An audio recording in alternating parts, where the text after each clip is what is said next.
ለሰላም ወደ መግባባት ሄዳለህ አሉ።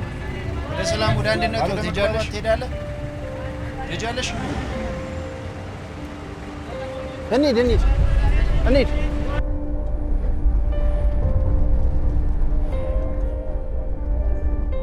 ሰውዬ ወራጅ አስወርደኝ እያልኩ እኮ አልፈልግም። አስወርደኝ ስለሆነ ነው። አስወርደኝ እና ልብ ካለ ውረድ። እና መሬት አናግረኝ እና ውረድ። ከወረደ ጋር አብሬያለሁ።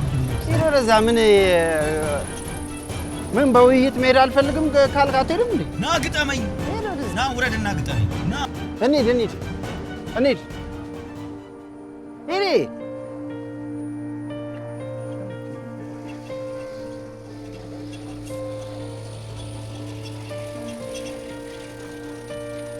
ምን አይነት እንደው አስተሳሰብ አንዳንድ ሰው እኮ በጣም ይገርማል። አሁን በቀላሉ ነገር መፍታት እየቻልን በውይይት መፍታት እየተቻለ ሰውየው ለትንሽ ነገር አጠቃላይ ይሄን ያክል መጨቃጨቅ ምን? በግልጽ እኮ መናገር ይችል ነበር። እኔ ዝም ብሎ ታክሲ ላይ አድርገን ቢረዝም መንገድ አካሌን ቢሪድ በመውጣት መውረድ ጆሮሽን ስጭኝ አብይኝ አደራ መደማመጡ በተራ እንዲኖር ካሻሽ ቀልቤ ካንቺ ረግ አይኔም ብርሃን ቢያያቀብትን ወጡ ርቆ ሰንብቷል ይግባ ከቀያችን በውይይቱ ይቅና መንገዳችን። ርቆ ሰንብቷል ይግባ ከቀያችን በውይይቱ ይቅና መንገዳችን። ይሄ ደግሞ የተናገርኩትን በክሊፕ አመጣው። በጣም ይገርማል። ደስ ይላል። እውነት ነው። እንግዲህ ዛሬ በጣም የብዙዎቻችን ትዝታ ባለበት በውይይት ነው እያቀናን ያለነው። እንግዲህ ሀሳባችንም ደግሞ በሙዚቃ ውይይት ይሻለናል ብሎ እንግዲህ ሀሳቡን አስጀምሮናል። እንደው ግን የዚች የውይይት ታክሲ ትዝታ እንዴት ነው? አክቹዋሊ ይሄን ነው ብለው ስፔሲፊክ የሆነ ትዝታ አለኝ ለማለት ሊከብደኝ ይችላል፣ ግን ተጠቅሜያለሁ። ዋናው ነገር መጠቀሜ በደንብ አስታውሳለሁ። በተለይ በ1992 ምናምን እነዚህ በነበሩ አመታት ውስጥ ሞር እነዚህ ነበሩና ያው እንጠቀም ነበረ። ያው አቀማመጡ እንደዚህ ነው። ሰው እውነትም ያወያያል አይደል? በደንብ ፊት ለፊት እውነት ነው። በጣም ያው አንዳንዱ ተሳፋሪ ለምሳሌ እዚህ ቦታ ላይ 2 መቀመጫዎች አሉ። ውይይት የምታነሳበት በተለያየ ምክንያት ውይይት ታነሳለህ። በብዙ ነገሮች ትገናኛለህ። ይሄ የተለየው ነገር ምንድን ነው? ለምሳሌ ሰዎች በድር ሊወያዩ ይችላሉ፣ በማህበር ሊወያዩ ይችላሉ፣ ቡና እየጠጡ ሊወያዩ ይችላሉ። እዚህ ጋር ለየት የሚያደርገው ግን ምንም የማትተዋወቁ አካላት አጋጣሚ ተሳፍረ ትንሽ ደቂቃ ወራጅ ባለበት ቦታ ላይ ብዙ ነገሮች ልታወራ ትችላለህ። ማህበራዊ ጉዳይ ልታወራ ትችላለህ፣ ኢኮኖሚ ልታወራ ትችላለህ፣ ፖለቲካ ልታወራ ትችላለህ፣ ስለ ገንዘብ ልውውጥ ልታወራ ትችላለህ። እና ፊት ለፊት ላይ ስለምንተያይ ውይይት ተብላ ተጠርታለች። በጣም ደስ ይላል። እንግዲህ እኔም ደርሼባታለሁ። ደርሰበታል? እኔ ያልደረስኩባት ደርሼባታለሁ። በዚህ ሙዚቃ ነው ውይይትን በደንብ የማውቃት እና እኔ እንኳን አው ከስያሜው ጀምሮ ደስ ይላል። እንዳላችሁት እንግዲህ የሚያወያይ እንትን ነው። እንግዲህ የማስታውሰው አንዱ ረዳት ቆም ማለት ሲፈለግ ምልክት ይሰጣል ከሹፌሩ ጋርና አንዳንዴ እንደ ቀደሙ አይነት ጭቅጭቆችም ሲፈጠሩ ቆም እንበል ረጋ ብለን እንወያይ አይነት ነገር ሐሳብ ሲኖር እንግዲህ የዛሬ 7 ዓመት 8 ዓመት ድምጻዊ ወንዲማክ ያዜመውን ዜማ ነው በውይይት እንውጣ አቀበት ብለዋልና እንግዲህ አቀበቱም ይቀልልናል አይነት ሐሳብ አለው። እንደው እስቲ ስለ ሙዚቃው ትንሽ እንግዲህ ገጣሚ ቢጤምና ስለዚህ የመጀመሪያ ሐሳብ በተለይ መጀመሪያ አካባቢ ላይ የሚያነሳቸው ጆሮ ስለመስጠት የሚያነሳቸው ስንኞች አሉ። እስቲ አንጎራጉረውና ሐሳቡን አንተ ደግሞ ምን እንደተሰማ በአንተ እይታ። መጀመሪያ ላይ የሚለው ሐሳብ ድልድይ ባይኖሩ ቢረዝም መንገድ አካሌን ቢሪድ በመውጣት መውረድ ጆሮሽን ስጭኝ አብይኝ አደራ መደማመጡ በተራ እንዲኖር ካሻሽ ቀልቤ ካንቺ ረግ አይኔም ብርሃን ቢያያቀበት ወጡ ርቆ ሰንብቷል ይግባ ከቀያችን በውይይቱ ይቅና መንገዳችን። የሚገርም ነው አይገርም? በውይይት የሚለው ርዕሰ ጉዳይ ላይ የሚያነሳቸው ነገሮች አሉ። አንደኛው ድልድይ ብሎታል። የሚገልጸው ድልድይ አለ። ያ ድልድይ አደርስበትም ርቀት አለ። አንድ ሰው ነው የሚስለው። ድልድዩ መድረሻ የለውም። ሁለተኛው መንገድ ነው። ሶስተኛ መንገዱ ደግሞ ያዝላል፣ ያደክማል። ምንድን ነው ሰውየው መጓዝ ፈልጓል። ድልድይ አለ፣ ድልድዩን አልደረሰበትም። እንደገና ደግሞ ያዝላል መንገዱ፣ መድረሻ የለውም። ይሄ ምንድን ነው የሚያመላክተው? ሰዎች በጭቅጭቅ ሀሳባቸውን በመጣላት በተለያየ ምክንያት ላይ ምን ያክል አልፊና አድካሚ አስቸጋሪ ጉዳዮች እንዳሉ ነው የሚያመላክተው። የአንድ ሰው መዛልን ነው እያመላከተ ያለው። ነገር ግን ከዚህ ዝለት ባሻገር ግን የሆነ ተራራ አለ። ያንን ተራራ አልፎ የሚታይ ግን ብርሃን አለ። ያ ብርሃን ምንድን ነው? ልክ እኔና እሱ በሀሳብ ላይ እንስማማ እንችላለን፣ አንተዋወቅም፣ እዚህ ቦታ ላይ ተቀምጠናል። ሊያጋጭን የሚችሉ ምክንያቶች ብዙ ነገሮች አሉ። የቤትም ማመል አንዳንዴ ቤት መተንፈስ አቅቶ ውጭ ሪያክት ልታደርግበት እውነት ነው። በጣም የሚገርም አንድ ጊዜ መንገድ ላይ ደሴ አካባቢ መንገድ ላይ የሄድኩኝ አንዱ ሰው ከርቀት መጣና ገጭቶኛል። በጣም ነው የተናደዱት። ዞር ስለ አንዱ ምን አለኝ፣ የቤቱ ስንት ችግር አለበት አለ። ሰው እንድረዳው አረገኝና ነገሮችን በውይይት ብንፈታ ይህን ሰው ያው እንድጣለው ብልጣለዋል። እሱ ምንም በቃ እኔ ጋር አይተዋወቅም፣ አጋጣሚ ነው የገጨኝ። ችግሬም በውይይት መፍታት እንደሚገባኝ ሰውየው አስረዳኝ አጠገቤ ጋር ያለውና ውይይት የመሰለ ነገር የለም። እንግዲህ በውይይት ጆሮሽን ስጪኝ በይና ደራ፣ መደማመጡ በተራ በተራ ነው የሚለው። ስለዚህ ከውይይት ከመነጋገር በፊት ምን ይጠብቃል ሲባል መደማመጥ። ውይይት እያደረግን ቁጭ ብለናል። አድማጭ ከሌለ ሁላችንም የምናወራ ከሆነ ጉዳዩ ትርጉም የለውም ማለት ነው። ስለዚህ ከውይይት በፊት ምን ይቀድማል? መደማመጥ ይቀድማል። በሀገራችን ጋር የሀገር ሽማግሌዎች የሚባሉ አሉ። በነገራችን ላይ በማንኛውም በኢትዮጵያ ክፍል ውስጥ የሀገር ሽማግሌዎች ሕግ ከመምጣቱ በፊት ሕግ ከመሰራቱ በፊት ሽማግሌዎቹ የራሳቸው የሆነ ሕግ አላቸው። አቦገረብ ብለን የምንጠራቸው በራያ አካባቢ በጣም የታወቁ አሉ። ፍትህን የሚያስታርቁ፣ ችግርን የሚፈቱ ምን ይባላል? አንዱ ስርዓት እንዳሁን ቆቦ አካባቢ ላይ ያለው ዘወልድ ይባላል። ዘወልድ የተባለው ኬዝ ምንድን ነው? ያው መጽሐፍ ቅዱስ ላይ ወልድ የሚለው ማለት ነው። በሰውና በእግዚአብሔር መካከል የማስታረቅን ስራ የሰራ ማለት ነው። ራያ ውስጥ በነገራችን ላይ ችግራቸውን ሳይወያዩ ችግራቸውን ሳይፈቱ ሳይደማመጡ በችግር ነገሮችን ጠቅላላ አያልፉት።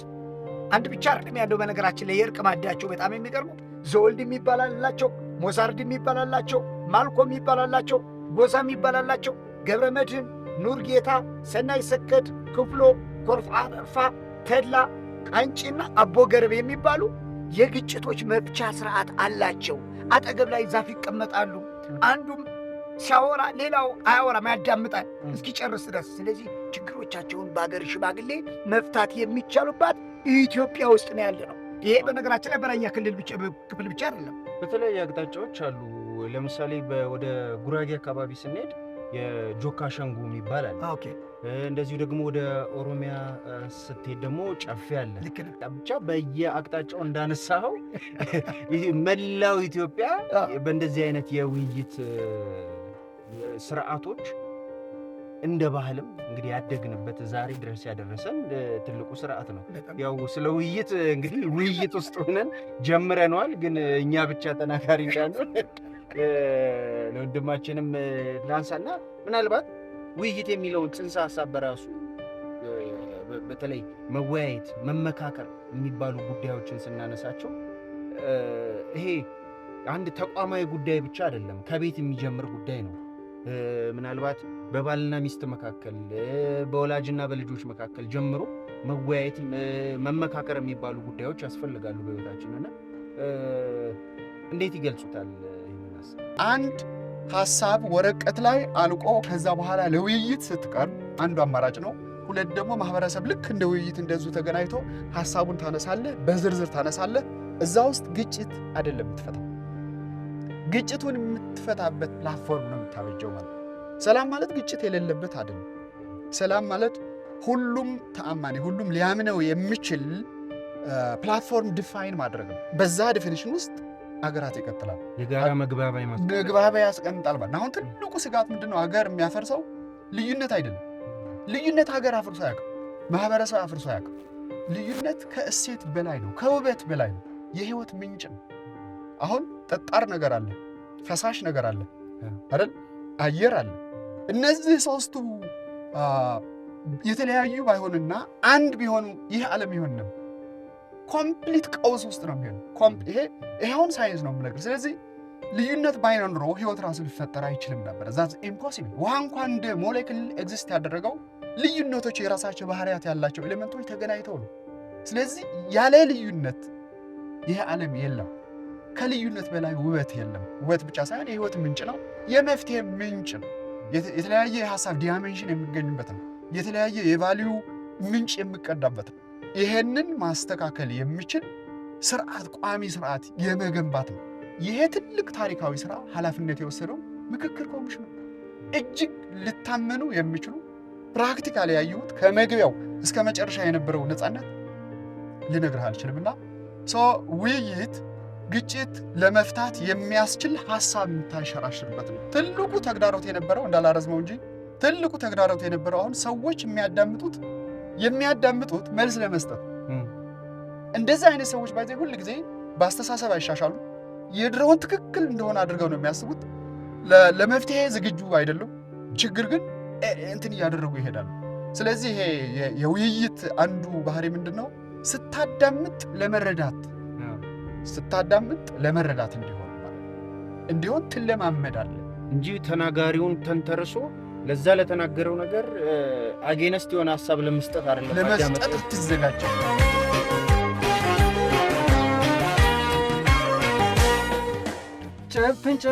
ጨፍን ለሞይ ባይ በበዛበት ለያዩን በፈጠራ በትርክት አይችሉን ሞክረዋል፣ መጥቢያቸውን አርቀው ቆፍረዋል። ፋኖ ሳለ ማሾ ይታያል ጭላንጭሉ፣ ያጠፋውን ይደርስበት ማበሉ። ከተራራው ከወጣን ችግራችን እግራችን ስር ሆነልን። በውይይት እንውጣና ከበት እኔና አንቺ ከተስማማን ማንስ ምን ይለየን? ወደ አንተ ስመለስ እንግዲህ እዚህ አሁን ያነሳው አንጓ ላይ ደግሞ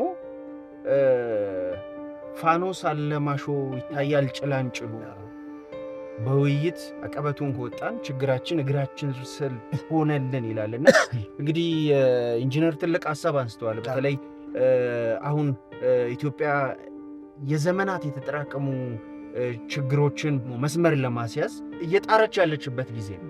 ምክክር ያስፈልገናል፣ መወያየት ያስፈልገናል የሚል እንግዲህ ሰፊ ዓላማ ተይዞ የተሰራበት ነው። እናንተም እዛው የተንቀሳቀሱ ካላችሁት ውስጥ ናችሁና ምናልባት ግን እንደ ስነ ጽሁፍ ሰውም በዚህ ሙዚቃ ውስጥ በራሱ እንግዲህ የዛሬ 7 ዓመት 8 ዓመት ይህ ከያኒ ታይቶት ጭላንጭል አለ፣ ተስፋ አለ፣ ምን ካረግን ከተወያየን እያለ ነበር ያዜመውና ይህንን ሐሳብ እንዴት ተቀበሉ? የሚገርም ነው። በነገራችን ላይ ወራጅ ነበርኩኝ መንገድ ላይ ውይይታችሁ በጣም ስለተመቸኝ ቀጠልኩት። የሚገርም ርዕሱ በውይይት አይደለ፣ አንድ ተረት ነው የሚያመጣው። ተረቱ ምን ብሎ ነው የሚጀምረው? መጀመሪያ ጋር ጨፍን ለሞኝ ባይ በበዛበት። በጣም የሚገርም ነው። እዚህ ቦታ ላይ ነው ሐሳቤ ተረትን ያነሳው መነሻው። ጨፍን ይሉህና ቀጥሎ ያለው ነገር ግን አይምሮህን ያደነቁሩታል በተለያየ ምክንያት ያሞኝ ይፈልጋሉ። አዎ ተረት ነው።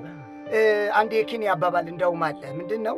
መጀመሪያ ላይ መጽሐፍ ቅዱስ ወደኛ ይዘውልን መጡ ይላል የኬንያው ሰው። ይዘውልን ከመጡ በኋላ አይናችሁን ጨፍኑ አሉን። ከዛ በኋላ አይናችንን ጨፈንን። አይናችን ስንጨፍን ግን መሬታችን ተወስደዋል የሚል አንድ ጽሑፍ አንብቤ ነበርና አገርን ያክል መሬትን ያክል ቦታ ያክል ሁሉ ነገር ሞልቶን ሰዎች ምን ይሉናል? አይንን ጨፍን ይሉናል። እነዚህ እነማን ናቸው ሲባል የማህበራዊ ሚዲያ አንቂዎች ተብለው የሚጠሩ አካላት ናቸው። የሚጽፉት ጽሑፍ ጠቅላላ አገርን ሊለያይ የሚችል ሊያራርቅ የሚችል አሁን በባልና ሚስት መካከል ላይ ነው ርዕሰ ጉዳዩ የተነሳው እንጂ ኦልሞስት ጉዳዩ ሀገራዊ ሐሳብ ነው ያለው። በውይይት መፍታት ሲችሉ ግን እዚህ ቦታ ላይ ያሉ ሰዎች ምን ያደርጓቸዋል? ውጭ ላይ ያጣሏቸዋል። ነገር ግን ምን አላቸው እነዚህ ሰዎች? ፋኖስና መብራት ጭላንጭል አላቸው። ጭላንጭሉ ምንድን ነው? ተስፋ፣ አገርን ማዳን የሚችል ተስፋ። አሁን እያደረግን ያለ ነው ማለት ነው። በትንሹ በጥቂቱ የታመነ በብዙ ይሾማል እንደሚባለው እዚች ቦታ ላይ የተወያየንባት ነገር እንደ ሀገር ብናመጣት ችግሮቻችንን መቅረፍ እንችላለን። ጉዳዩ ሀገራዊ ማድረግ እንችላለን። እኛ ስንለያይ ግን ዓለም ሁሉ ወደኛ ይመጣል። ስለዚህ ችግሮች ከመፈጠራቸው በፊት ጨፍን የሚሉ አካላትን አጠቃላይ አርቀን እኔና አንቺ ዲስከስ እናድርግ፣ ተስፋው ላይ ትኩረት እናድርግ የሚል እሳቤ ያለው የሚገርም ሀሳብ። እንደ ሀገርም የምናየው ደግሞ ይሄ ነው። ለዘመናት እንግዲህ እርስ በርስ የሚያበጣብጠው ምን የሚለው ከውጭ ዳር ቆሞ እጁን እያስገባ የሆነ ጠባሳ የሆነ ጉሸማ እየሰጠ እርስ በርስ ግን እዚሁ ወንድም ከወንድሙ እህት እንዲጣላና እንዲፋተግ የሚያደርገው ደግሞ እንደዚህ ላሞኝ ባዩ ነው ማለት ነው። ይገርማል። መልካም እንግዲህ እመለሳለሁ። አንተም ተዘጋጅ ለነገሩ መቼስ ስኒ ማውጣፍጠፋ ወደ ኢንጂነር ልመለስ። ቅድም ትልቅ አንኳር ጉዳይ አንስተዋል። በተለይ እንደ ሀገር የተጀመረው የሀገራዊ ምክክር ኮሚሽን ተቋቁሞ በኮሚሽን ደረጃ እንደ ሀገር እንመካከር እንወያይ ብሎ መንግስት እንግዲህ ወደ አንድ ሀሳብ እንድንመጣ ወይም ደግሞ ወደሚያግባቡ ሀሳቦች የጋራ ትርክት ይኑረን የጋራ መግባቢያ ሀሳብ ይኑረን ብሎ ሲመጣ እንዳሉት አንዳንድ ይሄ ትርጓሜውን ወይም ደግሞ አንደርስታንዲንጉን የሚያዞሩ አይነት ሀሳቦች ደግሞ እንደዚሁ ይስተዋላሉና እርሶም እንግዲህ በምክክር ኮሚሽን ውስጥ አብረው በዚህ ጉዳይ ላይ ለሀገር ከቆሙ ሰዎች መካከል አንዱ ኖትና እዚህ ላይ ያለው መታረቅ ያለበት ሀሳብ የመጀመሪያው ምንድን ነው? አሁንስ እየሄድንበት ያለነው ይህ የምክክር ጉዳይ ምን አይነት መስመር ላይ ነው ማለት እንችላለን? የውይይት ባህል አንድ ነው። ሁለት ግጭት የመፍቻ ሳይሆን ይሄ ምክክር የሚባለው ነገር ሁለት ጠቃሚ ነገሮች አሉ፣ ውጤቱና ሂደቱ። ሁለቱም እኩል ጠቃሚ ናቸው። ሰዎች የማይረዱት ነው። ውጤቱ ልክ እንደ ፋብሪካ የሆነ እንጨት አምጥተህ ወንበር እንደ መስራት ነው የሚያስቡት። ትዕዛዝ እንደዛ አይደለም፣ ሂደቱ ነው። ለምሳሌ ለ4 ቀን ውስጥ የቆየነው የፈረሱ አስተሳሰቦች ነበሩ በግልጽ ማለት ነው። አሁን ይሄንን ወደ መዋቅር ማምጣት ላይ መቀጠል ነው የሂደቱ በቋሚነት ሳስቴኔብል በሆነ መልኩ መቀጠል ነውና ተግዳሮቱ ያው ሚስ አንደርስታንዲንግ ነው አብዛኛው። ከዛ ደግሞ የመጣንበት መንገድ አለ። ሶስተኛው ደግሞ በስልጣን በጠበንጃ መመለስ የሚፈልግ ጥያቄ የሚመልሳለ። እሱ ለሁለት ጊዜ ተሞክሮ እንትን ያለ ነው። እንደውም ክቡር ጠቅላይ ሚኒስትሩም በቅርቡ የተናገሩት አንድ ሀሳብ ነበረ። 2 ዓመት ከመዋጋት 20 ዓመት መወያየት ይሻለናል የሚል ሀሳብ አንስተው ነበረ። በዚሁ ስማርት አይዲያ በቃ ይሄ እኮ ስትወያይ ስርዓት ነው የምትገነባው። ያ ስርዓት ምክንያታዊ ነው የሚሆነው። ያ ምክንያታዊ ስርዓት ተአማኒ ነው የሚሆነው መቼ ስትወያይ ማለት ነው። ሳትወያይ የምታመጣው ግን ምንድን ነው የሚሆነው? በጠበንጃ ነው ስርዓት የምታቆመው። ያ ደግሞ በሌላ ጠበንጃ ይጠብቃል። ትውልድ እያጠፋ ከዚህ በፊት የመጣንበት ቁልቁለት ያንን ቁልቁለት በደንብ ገደል ማድረግ ማለት ነው። ሰው በውይይት የሚደረገው ነገር ሁሉ 20 ዓመት የሚፍጅ የሚባለው ይሄ ነው። ባይዘወይ የሰው ልጅ ሀሳብ በጣም ፓወርፉል። ትላንት የተነሱ ሀሳቦች ማለት ነው እዛ ሀሳብ ላይ ሆነ ውይይቱ የሚቀጥል ከሆነ የግድ መሬት መያዝ ይጀምራል። ከእውነታው ጋር እስከገጠመ ድረስ ከሩት ከውዝ ጋር እስከገጠመ ድረስ ማህበረሰባዊ እሴቶች እስካከበረ ድረስ ወደ ስርዓት እየመጡ ነው የሚሄድ። ዛት ላይ የፈለገው ጊዜ ወስድ ከውይይት እየተሻለ እንትን ሊመጣ አይችልም።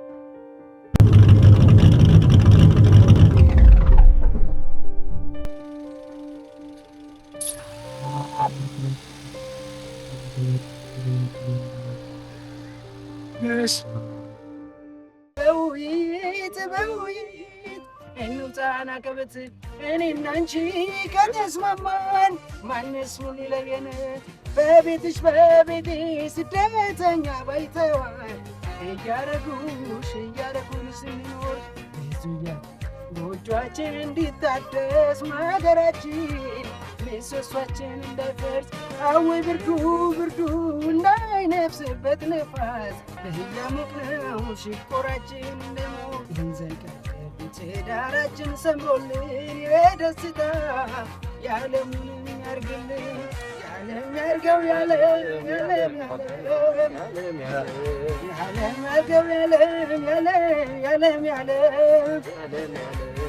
እጃችን ይስመር ለዘላለም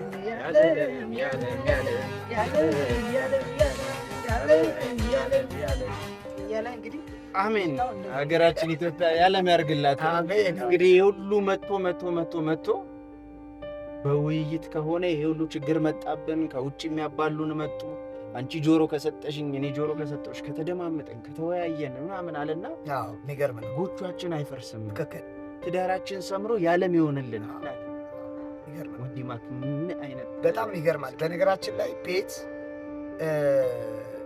ከማፍረስ ይልቅ ቤትህ የሆነ ነገር ብርሃን ቢያስገባ ብርድ ቢኖር ንፋስ ቢኖር ምንድነው የምታደርገው? የሚስተካከለውን ምሰሶ ታስተካክላለህ። የሚታሸገውን በጎን በኩል ታሽገውና ቤቱን ትጠግነዋለህ፣ ታቆመዋለህ።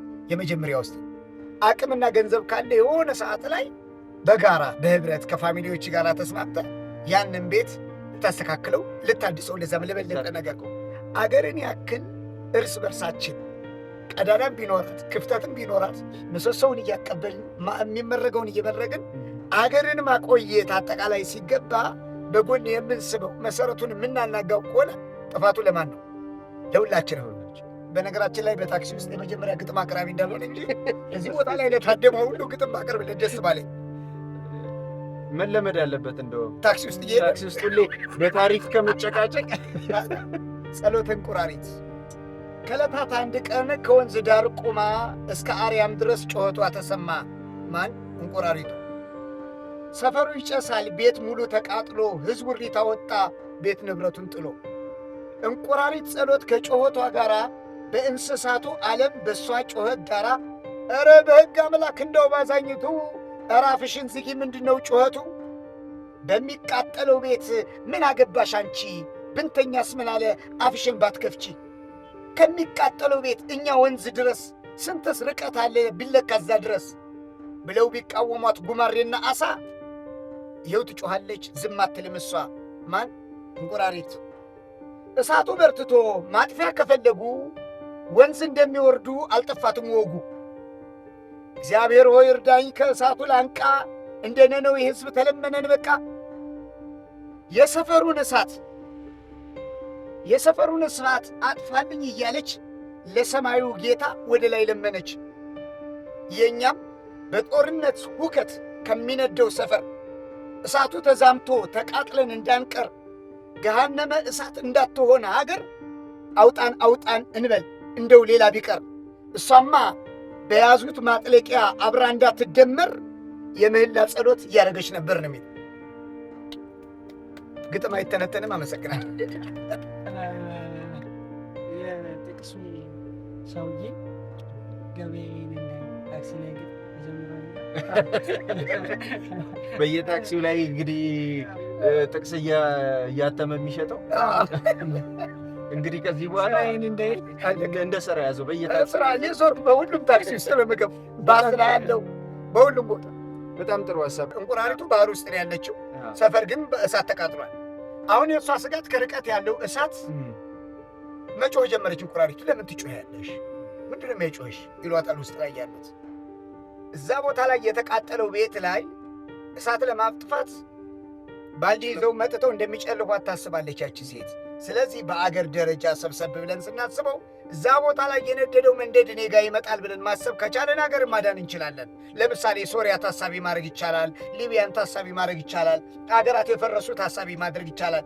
ኢትዮጵያ እስካሁን ድረስ በመከባበርና በመተሳሰብ ይሄ ማህበራዊ እሴታችን ሳይፈርስ እንደተገነባ ኑሯል። ብዙ አካላት አጥሩን ነቅንቀውታል። አጥሩ እስካሁን ድረስ አልፈረሰም። ያንን ያልፈረሰ አጥር መጠበቅ ይጠበቅብናል። ሌላ ቦታ ላይ ያለው መቃጠል ወደኛ እንዳይመጣ ካሁን ጀምረን እንደ እንቁራሪቷ መጮህ አለብን። ሂሳብ አልሰጠኝም መልስ እሰጣለሁ እንዳትረሳው። ምክንያቱም እዚህ ድፍኑ 200 ብር ላይ የሰላም ርግብ ትታየኛለች። ስለዚህ ሰላሜን አልሰጠም።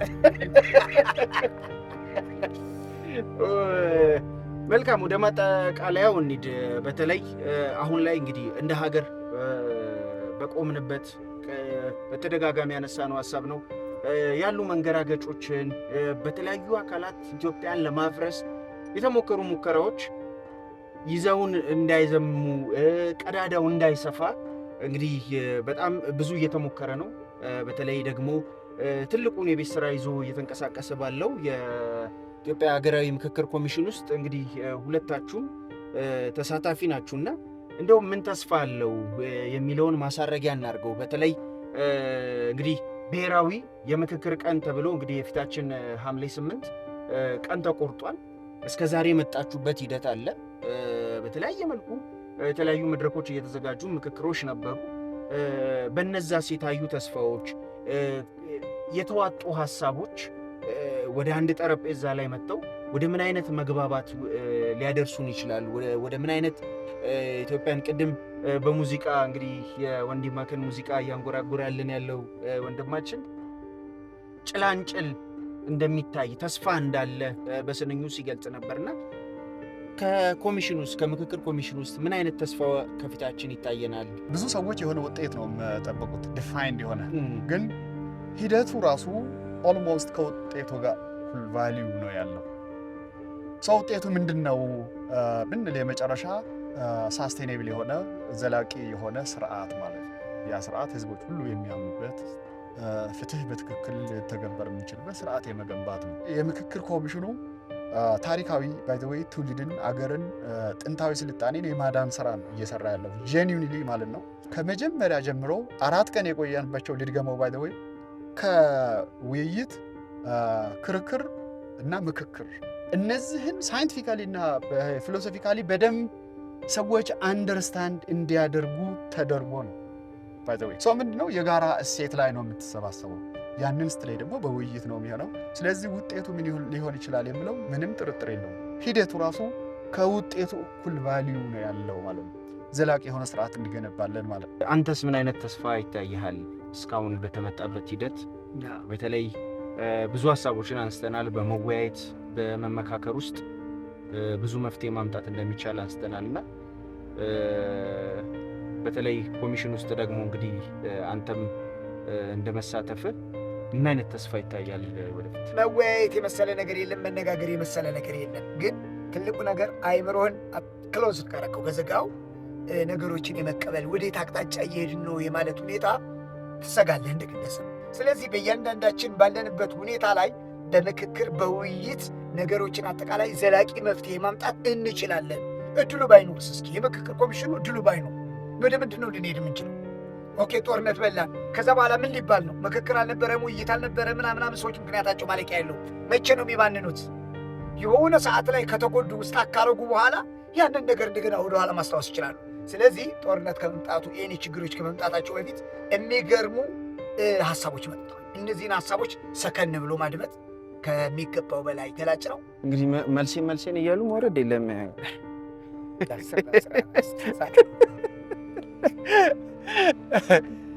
ለማንኛውም በጣም ደስ የሚል ጨዋታን ያደረግነው የምርም ደሳስ የሚሉ ሀሳቦችን አንስተን ተወያየን። ሀገር እየመከረች ባለችበት ወቅት እኛስ ወጣቱስ ስለዚህ ሀሳብ ምንድን ነው ያለው እይታ፣ ምንስ ደግሞ ተስፋ አለን የሚለውን እንግዲህ ሁላችንም ኪነ ጥበቡም ሳይንሱም እንግዲህ ፖለቲካውም ሁሉም ውይይት ነገሮቻችንን መፍትሄ ልናበጅበት የምንችለው ጽንሰ ሀሳብ እንደሆነ ያነሳሉና እንግዲህ በዚህ ጉዳይ ላይ ተወያየን። ከተለያዩ አንጻሮች ተመለከት ነው ውይይትን። ሁላችሁም በየቤታችሁ ተወያዩ። እንደኛ ከታደላችሁ ደግሞ ታሪካዊ የሆነች ውይይት ታክሲ ከቀናችሁ ደግሞ እንደዚሁ ከተሳፋሪውም ጋር ከወዳጅ ዘመድ ከጎረቤት ጋር ተወያዩ። በተለይ ሀገርን ወደ ሰላም መንገድ ለመውሰድ ቅዳሜ መዝናኛችን ይቀጥላል። እኛ ግን እዚሁ ጋር አበቃን። ጉዟችን ግን አላቆም፣ እንጓዛለን።